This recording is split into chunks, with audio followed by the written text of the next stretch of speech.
Hi guys, welcome back to my channel. So today is another amazing episode. So I was wondering as what could I be making video on, and there's something which has been pending for a really long time on my mind, and I wanted to get it done. So uh, this is about ta-da! Yeah, this is a journal.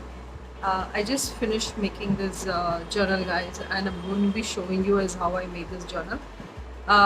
This has been on my mind for quite some time. This has been an inspiration because I wanted to own a journal which is very unique and maybe a little polished, sophisticated, and also girly and colorful. So this is the journal that I've made. Not really that I bought the journal and then I've decorated it. You could say that. So I've done this.